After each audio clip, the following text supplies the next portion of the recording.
আসসালামু আলাইকুম। সবাইকে স্বাগত জানাচ্ছি। আমি নাসরুল ইসলাম তন্ময়। শুরুতে বিআরবি কেবল সংবাদ শিরোনাম জানিয়ে দিব সর্বশেষ গুরুত্বপূর্ণ আপডেট বাংলা সংবাদ। শুরুতেই সংবাদ শিরোনাম। দুর্বৃত্তদের হামলায় নাটোর বিএনপির আহ্বায়ক এবং সাবেক মেয়র আহত।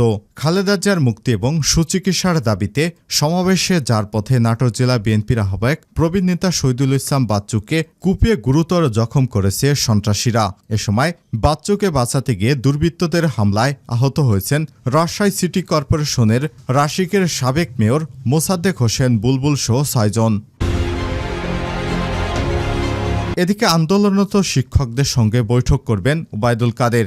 সর্বজনীন পেনশন প্রত্যয় স্কিম বাতিলের দাবিতে আন্দোলনরত পাবলিক বিশ্ববিদ্যালয়ের শিক্ষকদের সঙ্গে আগামীকাল বৃহস্পতিবার ৪ জুলাই বৈঠকে বসবেন সেতুমন্ত্রী ওবায়দুল কাদের এবং শিক্ষামন্ত্রী মহিবুল হাসান চৌধুরী নওফেল। জানিয়ে দিব, কাফনের কাপড় পরে কোটা বাতিলের দাবিতে রাস্তায় শিক্ষার্থীরা। সরকারি চাকরিতে কোটা পুনর্বহাল রেখে হাইকোর্টের আদেশের প্রতিবাদে তৃতীয় দিনের মতো ঢাকা কুয়াকাটা মহাসড়ক অবরোধ করে রেখেছে বিশ্ববিদ্যালয়ের শিক্ষার্থীরা। এ সময় তারা গায়ে কাফনের কাপড় পরে রাস্তায় অবরোধ করতে দেখা গিয়েছে। জানিয়ে দিব, সিলেটের তৃতীয় দফায় পানিবন্দী ৭ লক্ষ মানুষ। দ্বিতীয় দফায় বন্যা রেশ কাটতে না কাটতেই তৃতীয় দফায় বন্যার কবলে পড়েছে সিলেট। ফলে বাসিন্দাদের দুর্ভোগ যেন শেষই হচ্ছে না। ভারী বৃষ্টি এবং উজান থেকে নেমে আসা ঢলে গতকাল নতুন করে বন্যা দেখা দিয়েছে জেলার বিভিন্ন উপজেলায়, তবে মহানগরে এখনও বন্যার দেখা মেলেনি।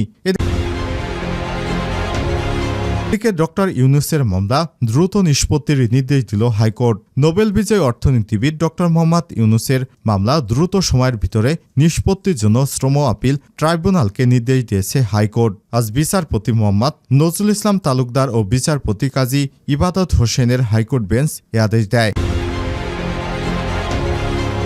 এবং সর্বশেষ জানিয়ে দিব, ডাক্তার নার্সেরাও মারধর করেন, ওষুধের বদলে দেন শাস্তি। ইসরায়েলে প্রায় ৭ মাস বন্দী থাকার পর সম্প্রতি মুক্তি পেয়েছেন গাজার আল শিফা হাসপাতালের পরিচালক মোহাম্মদ আবু সালমিয়া। তিনি গাজায় ফিরে সেখানে ঘটা ভয়াবহ বিপর্যয়ের বর্ণনা দিয়েছেন। তিনি জানান, ফিলিস্তিনের বন্দীদের ইসরায়েলে জেলখানাতে এমন নির্মমভাবে অত্যাচার করা হয়, ওই সময় যদি চিকিৎসার জন্য নার্সদের কাছে কোনো ওষুধ চাওয়া হয়, ওষুধের বদলে তারা দেন শাস্তি এবং মারধর করেন। আরও ভয়ানক পরিণতির কথা তিনি গণমাধ্যমে তুলে ধরেছেন। প্রিয় দর্শক, দখলদার ইসরায়েলি বাহিনী এভাবেই মুসলিমদেরকে ভয়ানক অত্যাচার করে আসছে। এতক্ষণ শুনছিলেন সংবাদ শিরোনাম, এবারে বিস্তারিত। তবে তার আগে বন্ধুরা অনুরোধ থাকবে, আপনি কোন জেলা থেকে আমাদের সংবাদটি দেখছেন কমেন্ট করে জানিয়ে দিন। এই ভিডিওটিতে একটি লাইক দিয়ে দিন, আপনার ফেসবুক সোশ্যাল মিডিয়ায় ভিডিওটি শেয়ার করে দিন। আর আপনি যদি আমাদের চ্যানেলে নতুন হয়ে থাকেন বন্ধুরা, ভিডিওটি দেখতে দেখতে চ্যানেলটি সাবস্ক্রাইব করে রাখুন, যাতে করে আমাদের লেটেস্ট আপডেট সংবাদগুলো সবার আগে আপনার কাছে পৌঁছে যায়। এবারে বিস্তারিত। দুর্বৃত্তদের হামলায় নাটোর বিএনপির আহ্বায়ক এবং সাবেক মেয়র আহত। খালেদা জিয়ার মুক্তি এবং সুচিকিৎসার দাবিতে হওয়া সমাবেশে যাওয়ার পথে নাটোর জেলা বিএনপির আহ্বায়ক প্রবীণ নেতা শহীদুল ইসলাম বাচ্চুকে কুপিয়ে গুরুতর জখম করেছে সন্ত্রাসীরা। এ সময় বাচ্চুকে বাঁচাতে গিয়ে দুর্বৃত্তদের হামলায় আহত হয়েছেন রাজশাহী সিটি কর্পোরেশনের রাশিকের সাবেক মেয়র মোসাদ্দেক হোসেন বুলবুল এবং ৬ জন। আজ বুধবার ৩ জুলাই নাটোর শহরের সরকারি বালিকা উচ্চ বিদ্যালয়ের সামনে এই দুর্ঘটনা ঘটে। সমাবেশে প্রধান অতিথি হিসেবে ছিলেন বিএনপির নির্বাহী কমিটির ওয়ান এবং পরিবেশ বিষয়ক সম্পাদক বুলবুল।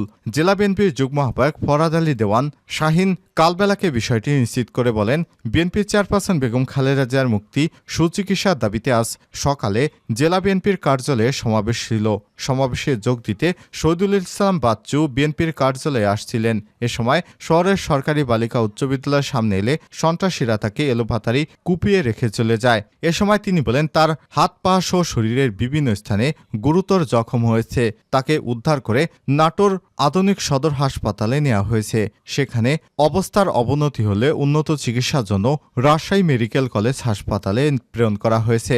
বিএনপি নেতা ফরাদ আলী বলেন, বিএনপির একজন সিনিয়র নেতাকে দিনের বেলায় রাজপথে কুপিয়ে সন্ত্রাসীরা এভাবে ফেলে গেছে, এমন ঘটনা দুঃখজনক। এই ঘটনার তীব্র নিন্দা এবং প্রতিবাদ জানাচ্ছি। জড়িতদের দ্রুত গ্রেপ্তার করে আইনের আওতায় নেওয়া হোক। আন্দোলনরত শিক্ষকদের সঙ্গে বৈঠক করবেন ওবায়দুল কাদের। সার্বজনীন পেনশন প্রত্যায় স্কিম বাতিলের দাবিতে আন্দোলনরত পাবলিক বিশ্ববিদ্যালয় শিক্ষকদের সঙ্গে আগামীকাল বৃহস্পতিবার 4 জুলাই বৈঠকে বসবেন সেতুমন্ত্রী ওবায়দুল কাদের এবং শিক্ষামন্ত্রী মহিবুল হাসান চৌধুরী নওফেল। বুধবার 3 জুলাই বাংলাদেশ বিশ্ববিদ্যালয় শিক্ষক সমিতি ফেডারেশনের মহাসচিব এবং ঢাকা বিশ্ববিদ্যালয় শিক্ষক সমিতির সভাপতি অধ্যাপক ডক্টর নিজামুল হক ভূঁইয়া গণমাধ্যমকে বিষয়টি নিশ্চিত করেছেন। তিনি বলেন, আজ সন্ধ্যায় ওবায়দুল কাদের আমাদের সঙ্গে মিটিংয়ের সময় দিবেন, কিন্তু পরে সেটি তিনি আগামীকাল সকালে ঠিক করেছেন। আমরা শিক্ষক নেতারাও তার সঙ্গে দেখা করে আমাদের দাবি তুলে ধরব। আমাদের দাবি মেনে না হলে আমরা কর্মবিরতির আন্দোলন থেকে নিজেদের প্রত্যাহার করব এবং অন্যথায় আমাদের আন্দোলন চলবে। এদিকে পাবলিক বিশ্ববিদ্যালয় শিক্ষকদের আন্দোলনের মধ্যে সর্বজনীন পেনশন স্কিম প্রত্যায় এর কিছু বিশেষ স্পষ্ট করে গতকাল মঙ্গলবার অর্থ মন্ত্রণালয়ের দেওয়া ব্যাখ্যা প্রত্যাখ্যান করে শিক্ষকেরা বলেছেন তাদের চলমান এই আন্দোলন অব্যাহত থাকবে। অর্থ মন্ত্রণালয় প্রত্যয় স্কিম সম্পর্কে এক ব্যাখ্যায় বলেছেন, 1 জুলাই থেকে এই স্কিম যাত্রা করেছে। স্বশাসিত, স্বায়ত্তশাসিত এবং রাষ্ট্রায়ত্ত প্রতিষ্ঠানে 1 জুলাই বা এরপরে যোগদানকারী সব কর্মচারী বাধ্যতামূলকভাবে প্রত্যয় স্কিমের আওতাভুক্ত হবেন। 1 জুলাইয়ের আগে যোগদানকারীরা পুরনো নিয়মেই পেনশন পাবেন। অনুরূপ ব্যাখ্যা দিয়েছেন জাতীয় পেনশন কর্তৃপক্ষ। উল্লেখ্য, সর্বজনীন পেনশন স্কিম সংক্রান্ত বৈষম্যমূলক প্রজ্ঞাপন প্রত্যাহার এবং পূর্বের পেনশন স্কিম চালু রাখার দাবিতে গত 20 মে সংবাদ সম্মেলন করে বাংলাদেশ বিশ্ববিদ্যালয় শিক্ষক সমিতি ফেডারেশন। তারই ধারাবাহিকতায় 26 মে বেলা 11:30টায় ঢাকা বিশ্ববিদ্যালয় সহ সারা দেশে 34টি বিশ্ববিদ্যালয়ে একযোগে মানববন্ধন করে শিক্ষক শিক্ষার্থীরা। এরপর 28 মে 2 ঘণ্টা এবং 25 থেকে 27 জুন 3 দিন সারা দেশে অর্ধ দিবস কর্মবিরতি পালন করা হয়। পরে গত 30 জুন পূর্ণ কর্মবিরতি পালন করা হয় এবং 1 জুলাই থেকে সর্বাত্মক কর্মবিরতি শুরু হয়েছে। কাফনের কাপড় পরে কোটা বাতিলের দাবিতে রাস্তায় শিক্ষার্থীরা। সরকারি চাকুরিতে কোটা পুনর্বহাল রেখে হাইকোর্টের আদেশে প্রতিবাদে তৃতীয় দিনের মতো ঢাকা কুয়াকাটা মহাসড়ক অবরোধ করে রেখেছে বরিশাল বিশ্ববিদ্যালয়ের শিক্ষার্থীরা। এ সময় কাফনের কাপড় পরে তাদের রাস্তা অবরোধ করতে দেখা গেছে। বুধবার 3 জুলাই বিশ্ববিদ্যালয়ের প্রধান ফটকের সামনে বেলা 11টা থেকে মানববন্ধন এবং পরে সড়ক অবরোধ করা হয়। প্রায় 2 ঘণ্টা সড়ক অবরোধ করে রাখেন তারা। এ সময় আন্দোলনরত শিক্ষার্থীরা 4 দফা দাবিসহ কোটা বাতিল উত্থাপন করেন। দাবি আদায় না হলে লাগাতার আন্দোলনে যার ঘোষণা দেন শিক্ষার্থীরা। আন্দোলনকারী অর্থনীতি বিভাগের শিক্ষার্থী ভূমিকা সরকার বলেন, কোনো বৈষম্যহীন রাষ্ট্রে 56% কোটা থাকতে পারে না। তীব্র আন্দোলনের মুখে সরকার যেখানে কোটা পদ্ধতি বাতিল করেছিল, হাইকোর্ট কেন সেই কোটাকে আবার পুনর্বহাল করলো আমরা জানি না। আমি নিজে মেয়ে হয়ে বলছি, আমাদের মেয়েদের জন্য আলাদা কোটার প্রয়োজন নেই। নারী পুরুষ আমরা সবাই সমান, কোটা বাতিল হোক, এটাই আমাদের চাওয়া।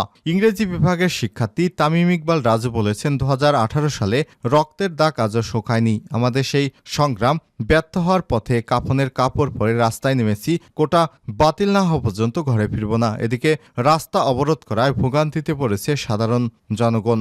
ঢাকা থেকে আসা মোহাম্মদ মনিরুজ্জামান জানান, আমি অনেক দূর থেকে এসেছি, প্রায় 2 ঘণ্টা ধরে আটকে পড়েছি, এতে খুবই কষ্ট হচ্ছে। সিলেটে তৃতীয় দফা বন্যার পানিবন্দী 7 লক্ষ মানুষ।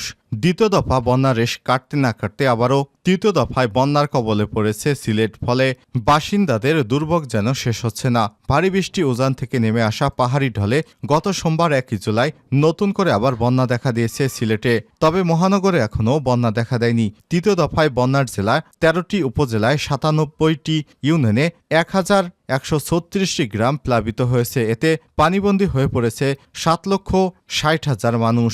এসব এলাকায় 189টি আশ্রয় কেন্দ্রে অবস্থান করছে প্রায় 8,351 জন মানুষ। গতকাল মঙ্গলবার রাতে বন্যা পরিস্থিতি নিয়ে সিলেট জেলা প্রশাসক এক প্রতিবেদনে এসব কথা বলেছেন। প্রতিবেদনে বলা হয়েছে, পাহাড়ি ঢল এবং অতিবৃষ্টির কারণে সৃষ্ট বন্যায় সিলেটের সব কয়টি উপজেলা আক্রান্ত হয়েছে। বৃষ্টিপাত এবং উজানের ঢলে সুরমা, কুশিয়ারা সহ সিলেটের বিভিন্ন নদ নদীর পানি 5টি পয়েন্টে বিপদসীমার উপর দিয়ে প্রবাহিত হচ্ছে। পরিস্থিতি মোকাবেলায় সব ধরনের প্রস্তুতি নিয়েছে জেলা প্রশাসক।